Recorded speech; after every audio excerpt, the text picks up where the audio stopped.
Warahmatullahi. Alhamdulillah wassalatu wassalamu ala Rasulillah Sayyidina Muhammad ibni Abdullah la nabiyya ba'da wa ala alihi wa sahbihi wa mawalah ma ba'd. Alhamdulillah pada malam hari ini kita kembali berkumpul dalam pengajian kitab Mursyidit Tulab karangan Alena Henry Guruta Ki Haji Abdurrahman Abu Dalib. Sebagaimana pertemuan-pertemuan sebelumnya, sebelum Aduktur memulai pengajian, ada salah seorang santri yang membaca pengajian sebelumnya. Kepada santri tersebut kami silahkan dengan hormat.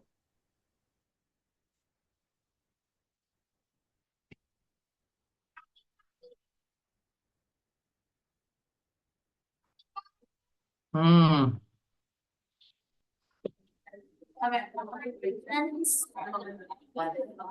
Assalamualaikum warahmatullahi wabarakatuh. Waalaikumsalam warahmatullahi wabarakatuh. Wabarakatuh. Bismillahirrahmanirrahim. Al-mabahatus tsalits. Pembahasan ketiga fi ta'rifit tarjih, tentang definisi tarjih. Wa iyyuqawwa ahadul tarfaini, kalau dibuatkan salah satu dari dua dalil, fa huwa tarjihun bi ghairi mainin, maka itulah yang disebut tarjih. Bi ayyakuwa ma rawahul aktsaru, di antara contoh tarjih dengan menguatkan yang diriwayatkan oleh banyak orang, ala riwayatil aqalli yudhkaru, daripada yang diriwayatkan oleh sedikit orang. Al-mabahatur rabi' fi anwa'it tarjih. Pembahasan keempat tentang jenis-jenis tarjih.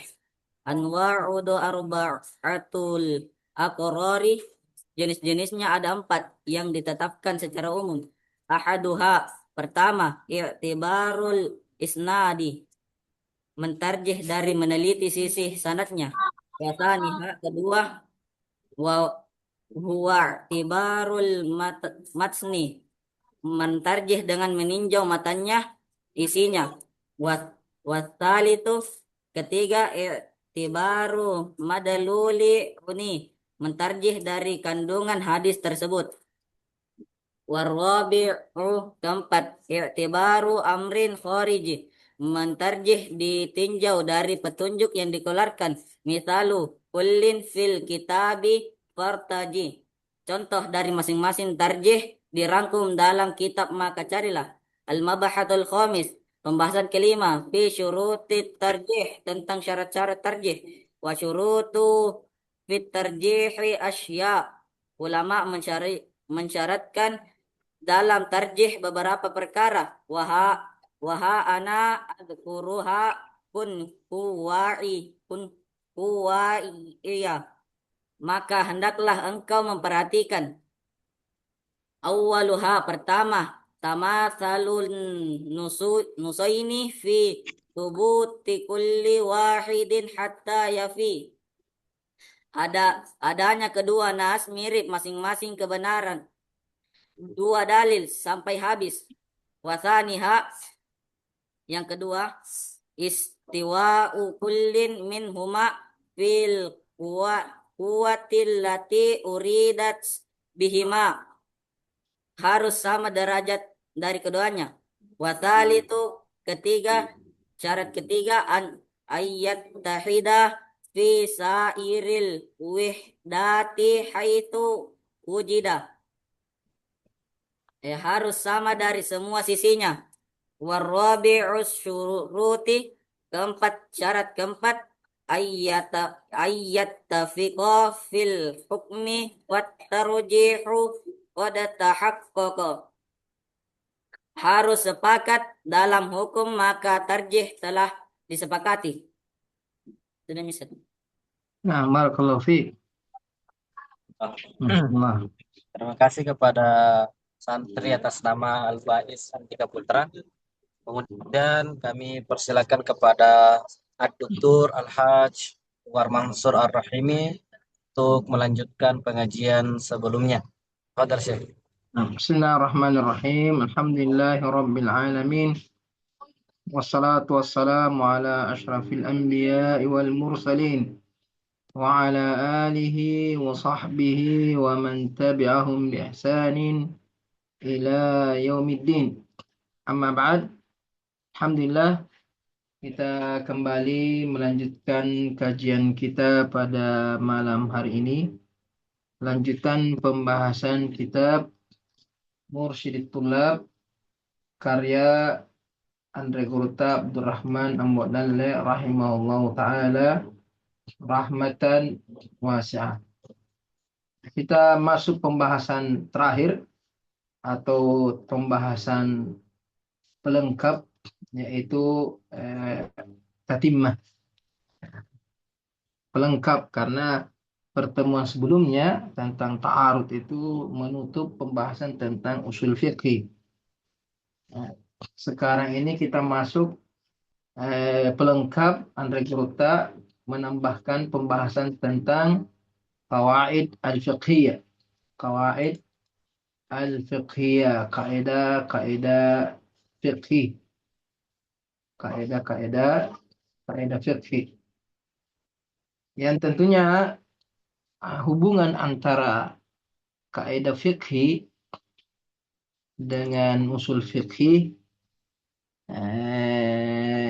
Kalau usul fikih itu adalah landasan-landasan dalam menetapkan hukum fikih.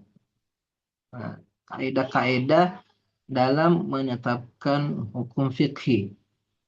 Landasannya dari ayat Al-Quran, bagaimana kita mengambil hukum dari ayat Al-Quran, dari hadis Nabi, dari ijma', qiyas, dan sumber-sumber hukum yang lainnya.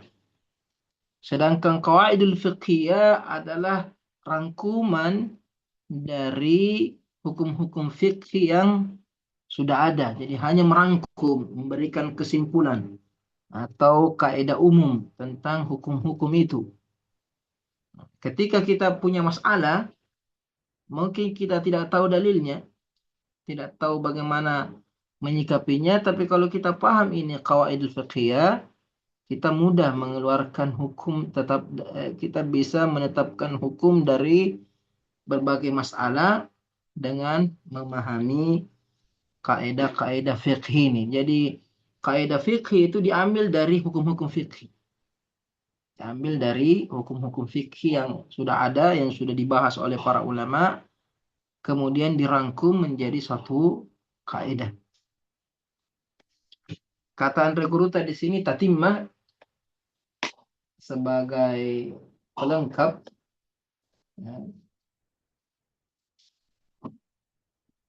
Beliau mengatakan apa?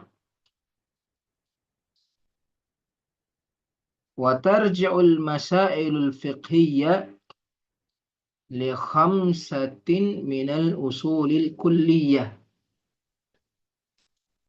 Wa tarji'u al-masailul fiqhiyah li khamsatin minal usuli al-kulliyah. Wa ha ana adhkuru kulla wahidin. Wa ha ana adhkuru kulla wahidin litafhamu ma fihi min maqasidi. Kata Andre Gurta, masalah-masalah fikih itu kembali tarji'u, merujuk, masalah-masalah fikih itu merujuk kepada li khamsatin minal usul kulliyah, merujuk kepada 5 pokok secara umum, 5 pokok umum, pokok yang mencakup beberapa masalah. Wa ha ana azkuru kulla wahidin. Berikut ini saya akan menyebutkan masing-masing dari 5 kawaid atau usul masail fiqhiyah, usul-usul masalah fiqhi. Litafhamu ma fihi min maqasid, agar kalian memahami apa yang dikandung di dalamnya dari tujuan atau hikmah-hikmah dari ketetapan hukum yang Allah tetapkan. Jadi 5 kaidah ini atau 5 usul masail, pokok-pokok masalah fikih itu mengandung tujuan utama dari hukum-hukum fikih. Tujuannya sama, mungkin penjabarannya saja yang berbeda. Pokoknya sama, dasarnya sama, landasannya sama. Sekalipun mungkin bentuk-bentuknya, model-modelnya, gambarannya berbeda.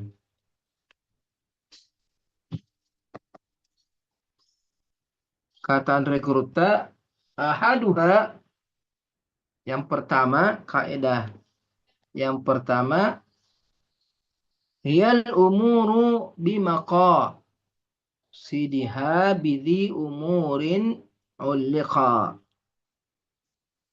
Ahaduha hiyal umuru bimaqasidiha bidhi umurin ulliqa.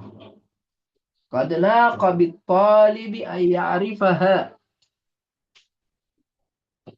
Qad laqa bit-talibi an ya'rifaha likasratil fawaidil lati biha. Wa dhaka mithlu nassaha. Wa dhaka mithlu nassaha.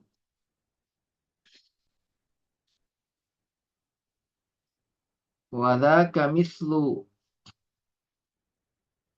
نصها وذاك مثل نصها والقصد في تشريعها كذا القواعد تفي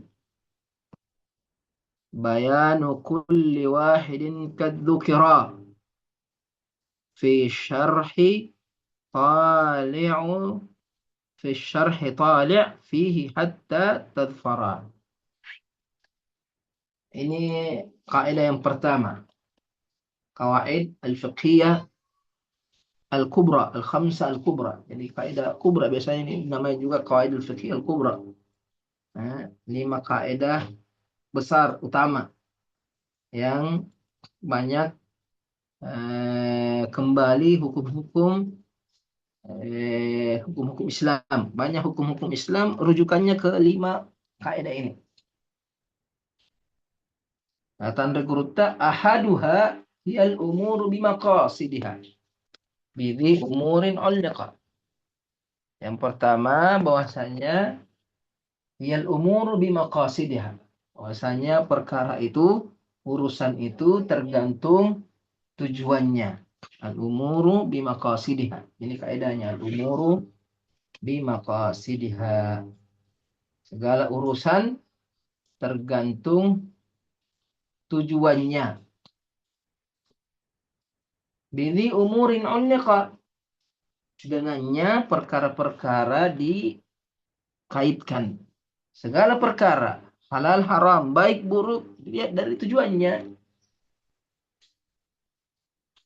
Untuk menghukumi, menilai suatu perbuatan, baik buruk, itu dilihat dari tujuannya. Qad laqa bit-talibi an ya'rifha. Mesti bagi seorang penuntut ilmu untuk mengetahuinya. Mesti bagi seorang penuntut ilmu mengetahuinya, mengetahui kaidah ini. Likasratil fawaidil ladzi biha, karena banyaknya faidah dari kaidah ini. Banyak manfaatnya, artinya banyak masalah-masalah yang kita bisa tahu hukumnya disebabkan karena kaidah ini. Jadi kalau ada masalah, ada pertanyaan, biasanya dilihat dari tujuannya. Baik buruknya sesuatu, itu biasanya dinilai dari tujuannya. Wadhaka mithlu nasiha. Nah, ini sesuai dengan nasnya, sesuai dengan teksnya. Innamal a'malu binniyat. Bagaimana sabda Nabi sallallahu alaihi wasallam. Innamal a'malu binniyat. Al-a'mal itu umur, perkara-perkara, amalan-amalan, baik amalan hati, amalan lisan, amalan perbuatan. Al-umur, segala perkara. Bimaqasidiha, artinya binniyat, dengan niatnya. Jadi kaidah ini sesuai dengan teks hadis Nabi SAW. Wal qasdu fi tashriha kadzal qawaidu tafi. Sesuai dengan tujuan disyariatkannya. Demikianlah kata al-qawaidu tafi. Demikianlah kaidah ini cukup. Jadi ini kaidah yang pertama. Biasanya disebut dengan al-umuru bimaqasidiha. Dalilnya hadis innamal a'malu binniyat. Amalan itu tergantung niatnya. Wa innamal likulli imrin ma nawa. Setiap orang mendapatkan ganjaran dari perbuatannya sesuai dengan niatnya. Jadi kalau perbuatannya seorang melakukan sesuatu, niatnya bagus, maka perbuatannya itu bagus. Dia sholat bagus, tapi kalau niatnya buruk, maka jadi buruk.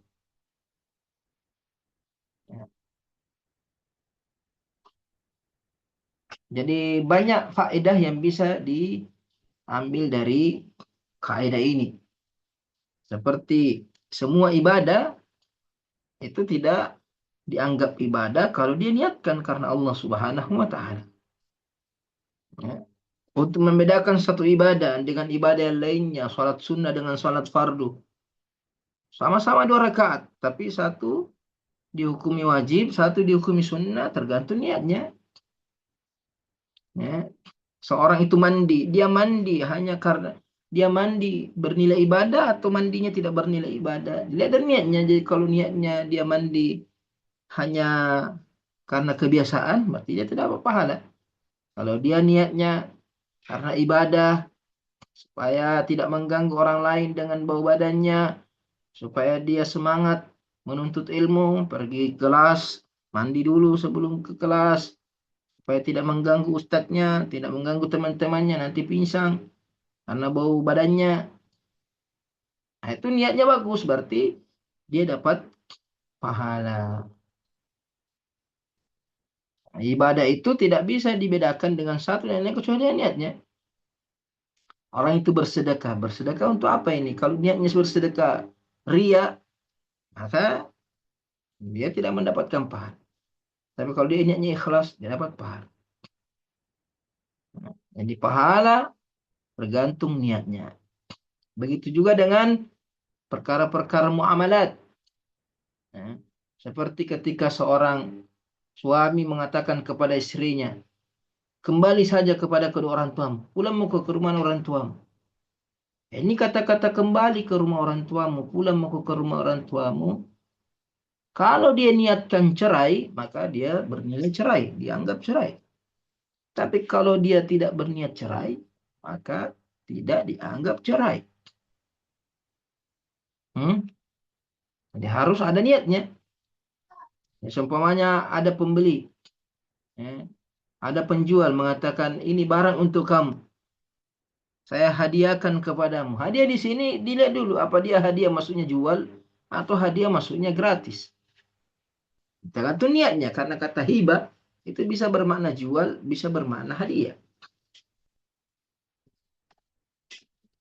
Begitu juga perkara mubah. Orang tidur bisa bernilai ibadah, bisa bernilai maksiat. Ada orang tidur niatnya pergi mencuri malam. Dia tidur cepat supaya tengah malam bisa bangun mencuri. Berarti tidurnya maksiat. Tapi kalau ada orang cepat tidur, sudah sholat isya tidur supaya bisa bangun sholat tahajud, berarti tidurnya ibadah. Jadi penting ini kaidah karena berkaitan dengan ibadah, berkaitan dengan muamalah, berkaitan dengan perkara-perkara mubah. Perkara-perkara mubah bisa bernilai ibadah karena niatnya. Innamal amalu binniyat atau al-umuru bimaqasidiha. Al-umuru bimaqasidiha. Tentunya ini kaidah penjabarannya luas. Penjabarannya luas. Cuma Andre Kurta hanya singgung sedikit sebagai pelengkap saja. Nah, sebenarnya dia materi khusus atau kitab khusus tentang kaidah fikih. Kemudian kata Andre Kurta, belum tadi, bayanu kulli wahidin kadzukira, penjelasan masing-masing dari kaidah ini fi syarhi tali' fihi hatta tadfara, telah disebutkan dalam buku-buku syarah, kadzukira fi syarhi, disebutkan dalam buku-buku syarah, tali', coba periksa, coba lihat di dalamnya, hatta tadfara, agar kamu mendapatkan kebaikan yang banyak dengan melihat penjelasan kaidah ini dalam buku-buku yang lebih luas. Kemudian kata Kurta, wasaniha al-yaqinu la yazalu bisyakki la ahammu ma yunalu, fa innahu hawa umuran tu'tamad minha ad-dalil wal qawa'idu faqad ذكرت ما بقي منه كاملا في الشرح راجع فيه تحصلا.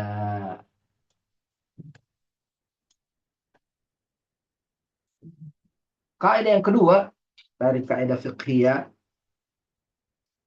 al-yaqinu la yazalu atau la yuzalu bisyak. La yuzalu bisyak. La yuzalu bisyak. Keyakinan tidak dibatalkan, tidak dihilangkan dengan keraguan. Bisyak. Jadi kalau kita yakin dengan sesuatu, kemudian tiba-tiba muncul keraguan, maka keraguan itu tidak membatalkan keyakinan. La ahammu ma yunalu, ini kaidah yang paling penting untuk dipahami. Jadi kalau paham ini kaidah, banyak sekali manfaatnya. Banyak masalah yang bisa kita selesaikan dengan kaidah. La ahammu ma yunalu, ini kaidah yang paling penting untuk dipahami.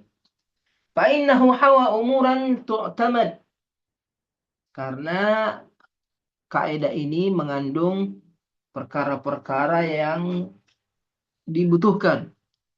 Perkara-perkara yang dibutuhkan. Minhad dalilu, di antaranya dalil,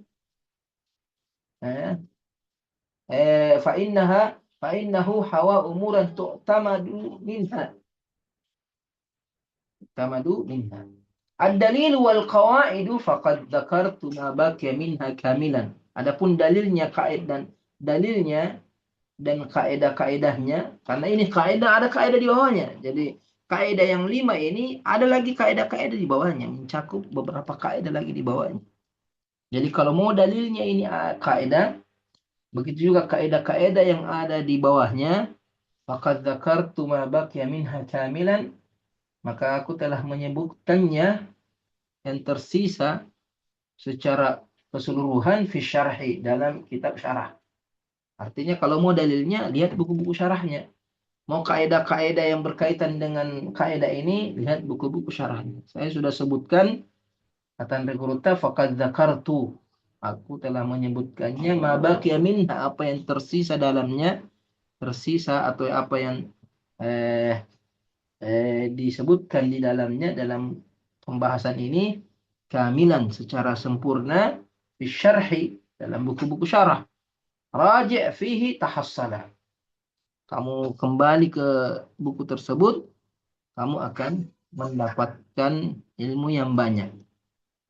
Ya, kalau kita kembali ke atau membuka buku-buku syarah tentang kaidah ini, maka kita akan mendapatkan ilmu yang sangat banyak. Tahassala. Jadi kaidah ini biasanya juga dibahasakan al-yaqinu la yazulu bisyak, atau la yuzalu bisyak, atau la yurfa'u bisyak, biasanya la yurfa'u bisyak, la yazulu bisyak, au la yuzalu bisyak, au la yurfa'u bisyak. Banyak dalilnya, kaidah ini banyak dalilnya, di antaranya firman Allah Subhanahu wa taala, "Wa ma yattabi'u aktsaruhum illa dhanna, inna dhanna la yughni minal haqqi syai'a." Mereka tidak mengetahui, tidak mengikuti kecuali prasangka. Orang-orang yang menyembah berhala, mereka menyembah berhala itu karena hanya mengikuti prasangka, sesuatu yang bukan yakin. Inna dhanna la yughni minal haqqi syai'a. Sesungguhnya prasangka itu tidak cukup untuk menetapkan kebenaran sedikit pun. Artinya al-haq itu al-yaqin. Sedangkan al-dhan itu adalah syak. Syak tidak bisa tidak bisa menghilangkan kebenaran. Begitu juga tidak bisa menetapkan kebenaran.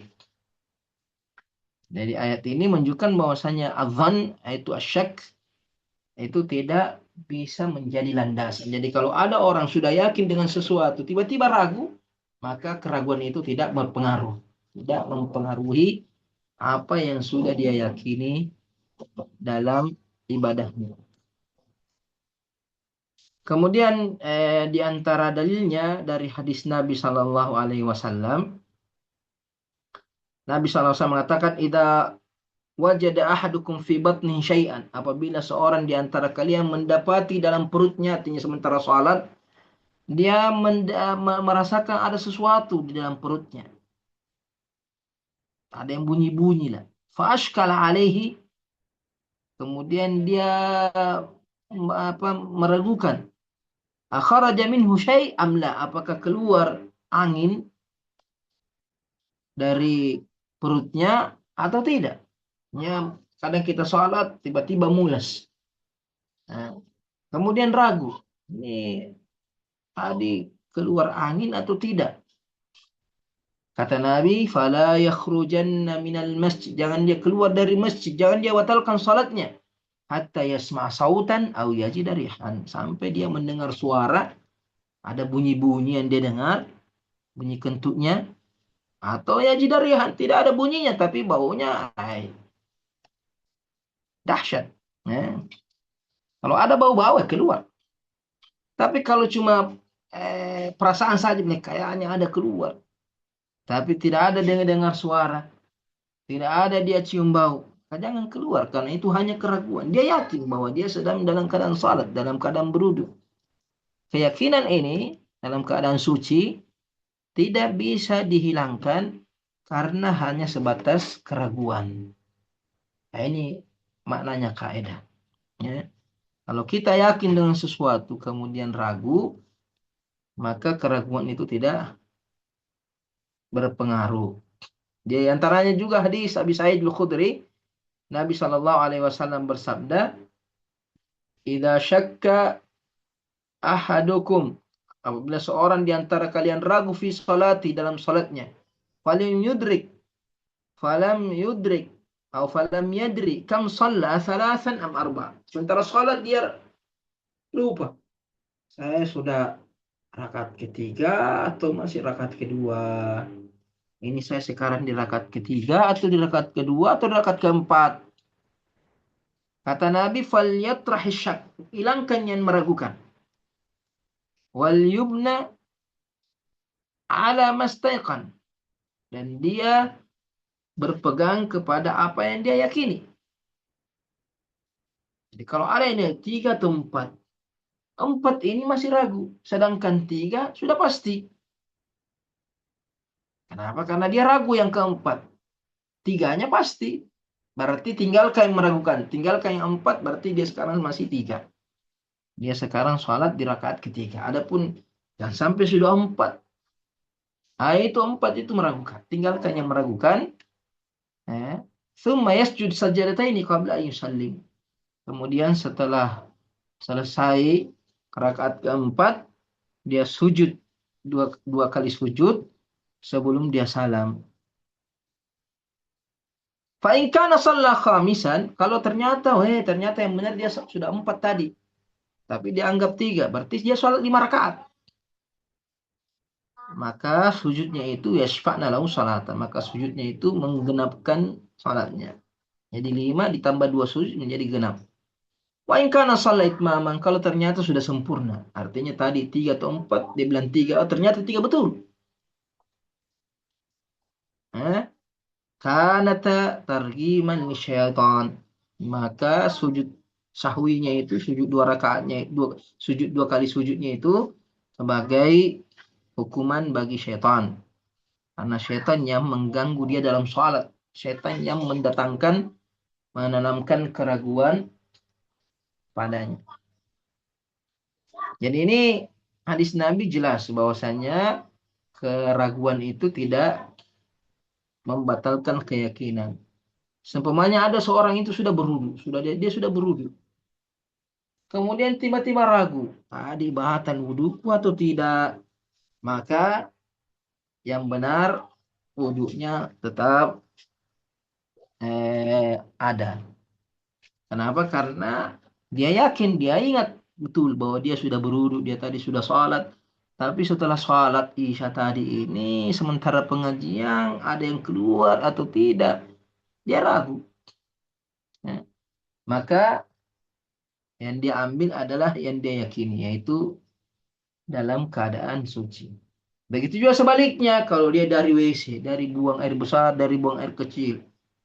Kemudian tiba-tiba dia ragu, saya tadi itu waktu keluar WC berwudu atau tidak? Berarti wudunya ini meragukan. Maka yang benar dia tidak dalam keadaan wudu, karena dia yakin sudah buang air besar. Tapi dia ragu, sudah berwudu atau tidak? Maka berwudunya ini meragukan. Maka meragukan tidak membatalkan yang dia yakini, tetap berada dalam keadaan hadas. Seperti dia punya pakaian, dia punya baju. Dia ingat betul bahwa bajunya itu dia sudah cuci, dia sudah laundry, tapi dia ragu kena najis atau tidak. Tadi itu kena najis atau tidak? Tidak ada juga lihat, tidak ada juga tanda-tanda ada najis. Maka hukum asalnya bajunya masih suci. Tapi kalau bajunya bernajis, kemudian dia ragu, dia sudah cuci atau belum? Maka hukum asalnya dia masih bernajis. Jadi apa saja ketika kita yakin sesuatu, kemudian dia ragu, maka ragunya. Semuanya dia yakin pinjam uang. Kemudian dia ragu, sudah aku bayar atau tidak? Hukum asalnya kok belum bayar. Hukum asalnya belum bayar karena meragukan. Ini kaidah yang kedua. Kaidah yang ketiga,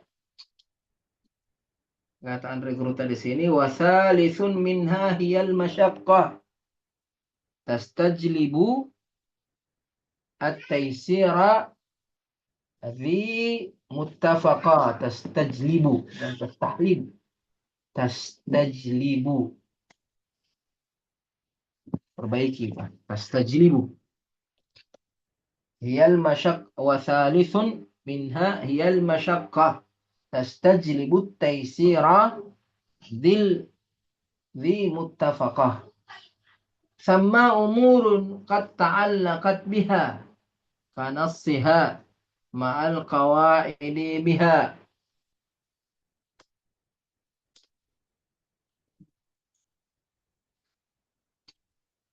Kaidah yang ketiga, kata Regruta, ya al-masyaqqatu tastajlibu at-taysir. Kesulitan itu mendatangkan kemudahan. Ketika seseorang berada dalam kesulitan, maka keadaan sulit itu akan membukakan, mendatangkan untuknya kemudahan, akan memberikan kemudahan kepadanya, berhak untuk diberikan kemudahan. Zi muttafaqah, ini kaidah ini disepakati. Kaidah ini disepakati.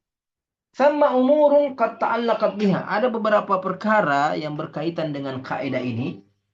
Sama umurun qad ta'allaqat biha, ada beberapa perkara yang berkaitan dengan kaidah ini, kanasiha, seperti dalilnya nasiha, ma'al qawaidi, begitu pula dengan kaidah-kaidah yang berkaitan dengannya biha. Nah, itu semuanya bisa dilihat di dalam buku-buku syarah. Ya. Di antara dalilnya firman Allah Subhanahu wa taala, yuridullahu bikumul yusra wa la yuridu bikumul usra. Yuridullahu bikumul yusra wa la yuridu bikumul usra. La yukallifullahu nafsan illa usaha. Allah menginginkan bagi kalian kemudahan, tidak menginginkan kesulitan. Hadis Nabi Shallallahu Alaihi Wasallam, ad-dinu yusr, agama ini mudah. Innama bu'ithtum muyassirin, kalian diutus untuk memudahkan, walam tub'atsu mu'assirin, tidak diutus untuk mempersulit. Jadi syariat Islam itu selalu memberikan kemudahan. Ketika seorang kesulitan, maka diberikan kemudahan. Seperti orang yang tidak bisa sholat berdiri, kesulitan sholat berdiri, maka boleh dia sholat duduk. Datang kemudahan. Tidak bisa sholat duduk, bisa dia sholat baring. Orang yang tidak bisa puasa Ramadan, bisa diganti di hari yang lain. Ya. Jadi ketika ada kesulitan, ada kelonggaran, ada rukhsah, ada keringanan, seperti sholat berjamaah. Tiba-tiba hujan, kesulitan kalau dia hujan, maka dia boleh sholat di rumah. Ya, banyak sekali. Seperti ada orang kelaparan, tidak ada makanan, yang ada hanya bangkai. Kalau dia tidak makan, akan mati. Maka boleh dia makan bangkai. Karena ada keringanan.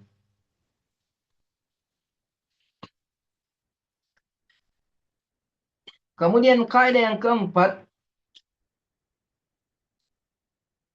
dari kaidah-kaidah fiqhiyah yang 5, al-urf. Warabi'un minal usulil urfu. Muhakkamun fihi umurun tu'rafu. Minhad dalilu wa kadzal qawaidu. Thumma syurutuhu fi syarhi tajidu. Warabi'un minal usuli. Yang keempat dari usul-usul atau kaidah-kaidah kubra, masalah-masalah fiqhiyah, al-urf, yaitu urf, kebiasaan. Muhakkamun fihi umurun tu'rafu. Al-urfu muhakkamah. Muhakkamun. Urf itu terkadang menjadi penentu hukum. Kebiasaan terkadang menentukan hukumnya.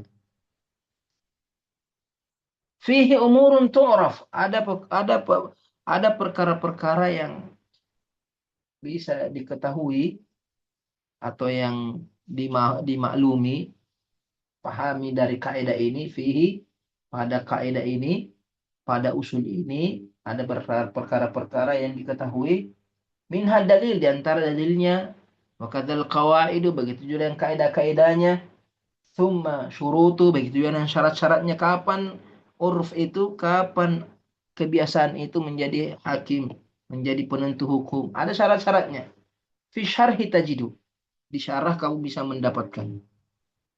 Di syarah, artinya syarah kaidah ini kamu bisa mendapatkannya.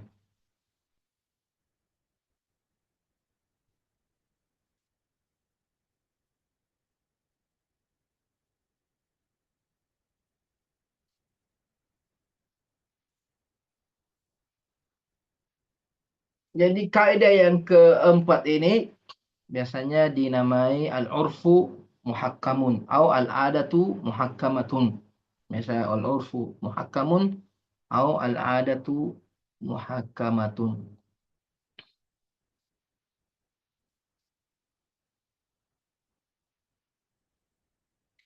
Di antara dalilnya firman Allah Subhanahu wa taala, fattabi' fattiba'un bil ma'rufi wa ada'un ilaihi bi ihsan. Fattiba'un bil ma'rufi, mengikuti dengan cara yang ma'ruf, dengan cara yang dimaklumi atau dengan cara yang biasa terjadi. Wa ada'un ilaihi bi ma'ruf wa ada'un ilaihi bi ihsan, dan menunaikannya dengan cara yang baik. Ya. Firman Allah, wa ashiruhunna bil ma'ruf, pergauli istri-istri kalian dengan cara yang ma'ruf atau dengan cara yang urf, dengan cara yang biasa berlaku di suatu negeri. Dalam hadis Nabi SAW ketika istrinya Abi Sufyan mengadukan suaminya yang tidak memberikan nafkah yang cukup, maka Nabi mengatakan khudhi ma yakfiki wa waladiki bil ma'ruf. Ambillah apa yang cukup untukmu dan untuk anakmu dengan cara yang ma'ruf, dengan cara yang urf.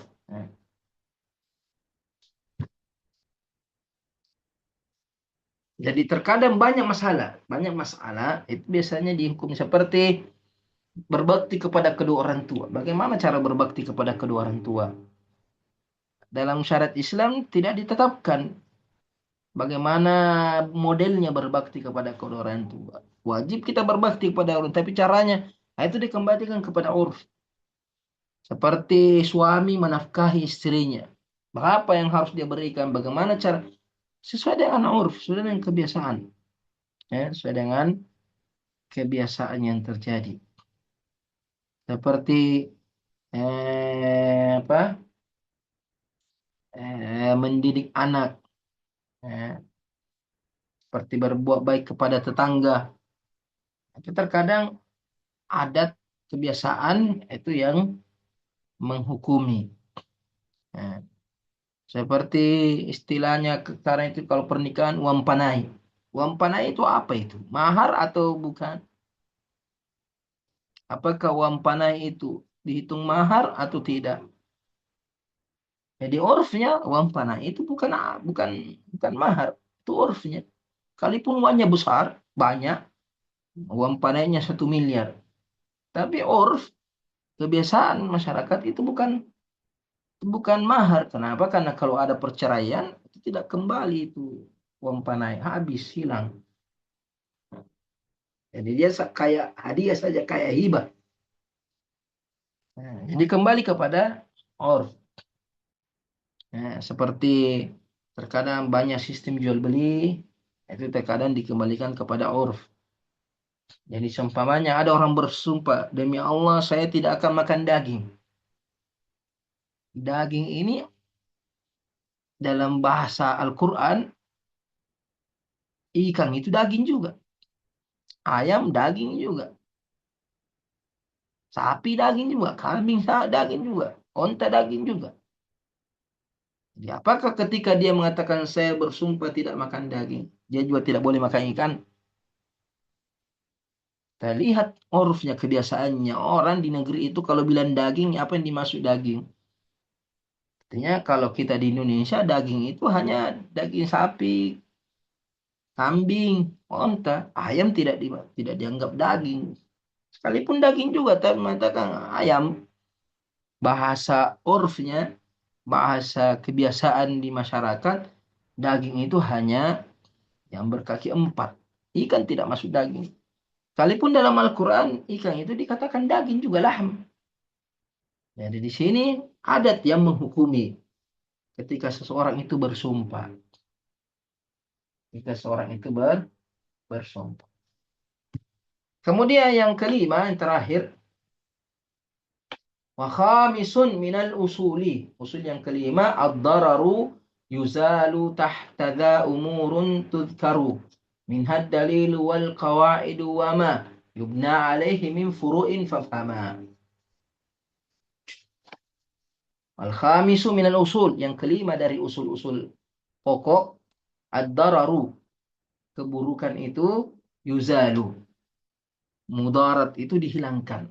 Ketika ada keburukan harus dihilangkan. Ada hal-hal yang membahayakan harus ditinggalkan. Tahta dzal umuri tuzkaru, di bawah kaidah ini banyak perkara-perkara yang disebutkan. Banyak masalah-masalah yang berkaitan dengan kaidah ini. Minhad dalil, di antara dalilnya, wal qawaidu, bagian yang kawaidnya, wa ma yubna alaihi min furu'in, dan perkara-perkara yang didasari dengan kaidah ini, perkara-perkara furu' yang didasari dari kaidah ini. Fafhama, maka pahamilah. Di antara dalilnya, dalil kaidah ini, ad-dararu yuzal, ad-dararu yuzal. Firman Allah Subhanahu wa taala, wala yudarra katibun wala syahid, wala yudarra katibun wala syahid. Artinya orang yang mencatat hutang piutang itu tidak boleh dibahayakan, tidak boleh diganggu, tidak boleh disakiti. Wala syahid, begitu juga ada saksi.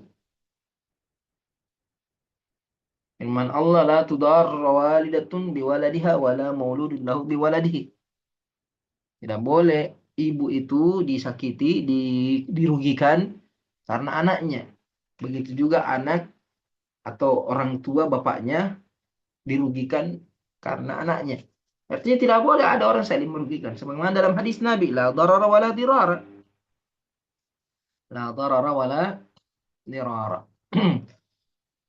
La darara wala dirara ini ada beberapa makna dari ulama. La darara, ada yang mengatakan la darara wala dirara, maknanya sama. Tidak ada keburukan. Tidak boleh ada keburukan. Tidak boleh mendatangkan keburukan. Ada yang mengatakan la darara, tidak boleh memberikan keburukan pada orang lain, wala dirara, tidak boleh memberikan keburukan pada dirinya. Ada juga yang menafsirkan la darara, tidak boleh memberikan keburukan, wala dirara, tidak boleh membalas keburukan dengan keburukan. Jelas intinya, keburukan apapun harus dihilangkan. Tidak boleh mendatangkannya, kalau ada harus dihilangkan, dan tidak boleh membalas keburukan dengan keburukan. Keburukan pada diri sendiri tidak boleh mendatangkan keburukan pada diri sendiri. Menyakiti diri sendiri tidak boleh. Begitu juga mendatangkan keburukan orang lain juga tidak boleh. Ini kaidah banyak juga faedahnya. Artinya apa saja yang merugikan orang lain itu ditolak. Seperti jual beli. Ketika ada jual beli merugikan orang lain, merugikan satu pihak, maka jual beli itu tertolak. Ada orang seumpamanya dia salat, tapi salatnya mengganggu orang lain, maka tidak boleh. Dia salat seumpamanya dengan suara yang besar mengganggu orang yang salat di sampingnya. Nah, itu tidak boleh karena mengganggu orang lain. Dia bikin rumah, ternyata rumahnya mengganggu orang lain, tidak boleh. Dia buang sampah di jalanan, mengganggu orang lain, tidak boleh. Apa saja gangguan, keburukan, sesuatu yang membahayakan bagi diri orang lain, itu tidak dibolehkan, harus dihilangkan. Maka apapun perbuatan yang akan kita perbuat ternyata akan menimbulkan keburukan pada diri kita dan orang lain, maka hukumnya haram, tidak dibolehkan. Tentunya seperti yang lainnya, kaidah ini juga banyak penjabarannya, banyak hukum-hukum yang dikandung di dalamnya, tapi Andre Gruta hanya menyebutkan di sini sebagai isyarat saja. Kemudian Andre Gruta menutup kitabnya ini dengan mengatakan qatamma nadmu hadhil manzumah, telah sempurna penyusunan bait-bait syair ini fi afdalis saati yaumal jumu'ah, di waktu yang terbaik yaitu pada hari Jumat. Yang Gruta selesai menyusun kitab ini pada hari Jumat, Itsnaini min syahri Jumadil Awal, pada Jumat kedua, pada hari Jumat kedua dari bulan Jumadil Awal, ama gashash bil nabihil afdal, pada tahun lahirnya Nabi yang terbaik. Bukan, gashash bin, saya tidak dapat ini apa ini maksudnya, ama gashash bin lin nabil afdal juga tahun ini tahun Nabi Shallallahu Alaihi Wasallam yang terbaik. Hitung Hijriyah.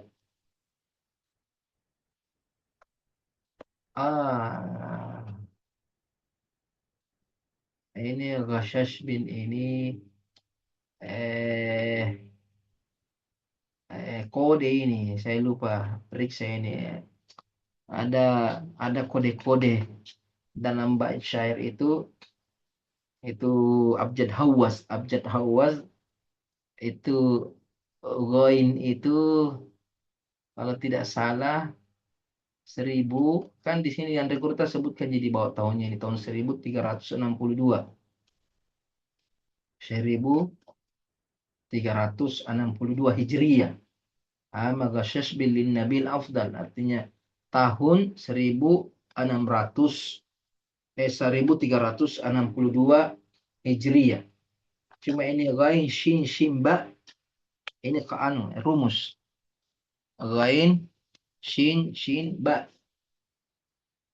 Saya lupa periksa kodenya. Dari abjad Hawaz itu, abjad Hawaz alifnya itu 1, baknya 2, jimnya 3, dan seterusnya. Sehingga ketika penyair ingin menetapkan tanggal, tahun, biasanya pakai kode ini, ada kaidah ini. Abyatuha alat ukhayya qad fuhim. Bait-baitnya semoga bisa dipahami oleh saudara-saudaraku. Alat ini semoga alat. Semoga bisa dipahami oleh saudara-saudaraku. Bi'auni Rabbil Alamin qad khutima, dengan pertolongan Rabbul Alamin Allah telah sempurna. Alhamdulillahi ala tamami, segala puji bagi Allah atas kesempurnaan. Fi abrakil awqati wal ayami, di waktu yang paling berberkah, begitu pula hari-hari yang berberkah. Akmanus salati wassalami, salawat dan salam yang sempurna ala nabi asyrafil anabi, terhadap nabi manusia yang paling mulia, wa alihi wa sahbihi kirami, keluarganya dan sahabatnya yang mulia, wa kulli ummatin ala dawami, dan setiap umat terus menerus. Ini akhir bait syair yang ditulis oleh Andre Kurta. Beliau mengatakan qad faraqtu min tabid hadhil manzumah al-mubarakah. Saya telah selesai min tabid. Tabid itu edit. Biasanya penulis itu ada namanya musawwada. Musawwada itu baru coretan-coretan tangannya, artinya belum diedit. Tabid itu berarti sudah diedit untuk dicetak. Jadi Andre Kurta selesai mengedit ini bait syair yang berberkah ini Yaumal Arbi'a, pada hari Rabu 14 Jumadil Ula, tanggal 14 Jumadil Ula, sanata alf wa thalathumiyah wa thnain wa sittin, tahun 1362 Hijriah, di Baldati Mangkuso, di kampung Mangkoso, Sofen Riaja, Sulawesi Al-Janubiyah.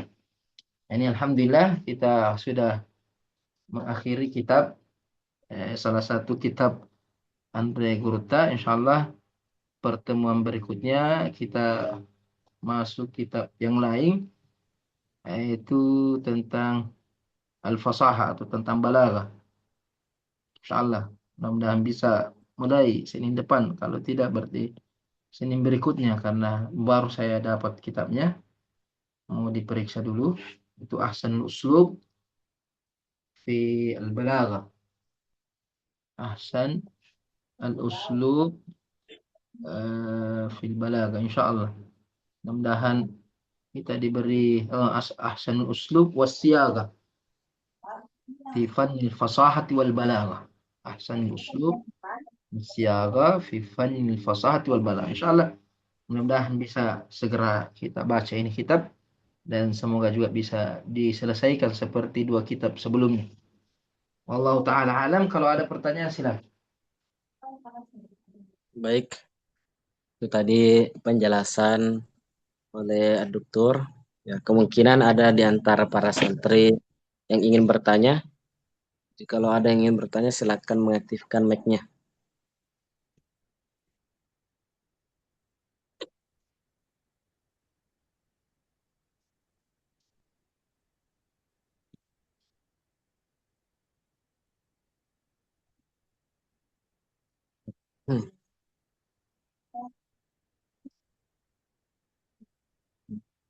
Alhamdulillah, karena tidak ada yang mengaktifkan mic-nya, jadi kami anggap semua sudah paham. Insyaallah. Ya, alhamdulillah, pada hari ini Aduktur telah menyelesaikan penjelasan kitab Mursyidit Tulab pada hari ini, hari Senin, Senin tanggal 12 Januari 2026. Alhamdulillah.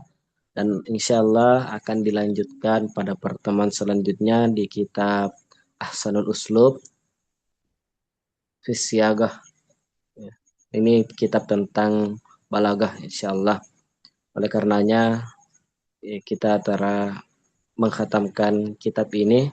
Kepada Duktur kami kembali memohon untuk doanya. Tabi Syekh. Nah, bismillahirrahmanirrahim. Alhamdulillahirabbil alamin. Salatu wassalamu ala asyrafil anbiya'i wal mursalin wa ala alihi wasallam.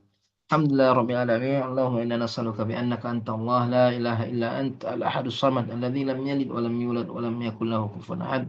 La ilaha illa anta subhanaka inni kuntu minadh dhalimin. Allahumma 'allimna ma yanfa'una wanfa'na bima 'allamtana. Allahumma rabbi zidna ilma. Allahumma inna na'udzubika min ilmin la yanfa'u, min qalbin la yakhsha, wa min nafsin la tashba, min du'a'in la yustajabu lah. Allahumma rabbana atina fid dunya hasanah wa fil akhirati hasanah wa qina adzaban nar. Wa sallallahu ala sayyidina Muhammad wa ala alihi wasallam. Alhamdulillahi rabbil alamin. Amin amin ya rabbal alamin. Kemudian mari kita tutup pengajian kita pada malam hari ini dengan bersama-sama mengucapkan doa kafaratul majelis. Subhanakallahumma bihamdika asyhadu an la ilaha illa anta nastaghfiruka wa natubu ilaik. Billahi taufiq wa da'watul irsyad. Assalamualaikum warahmatullahi wabarakatuh. Waalaikumsalam warahmatullahi wabarakatuh.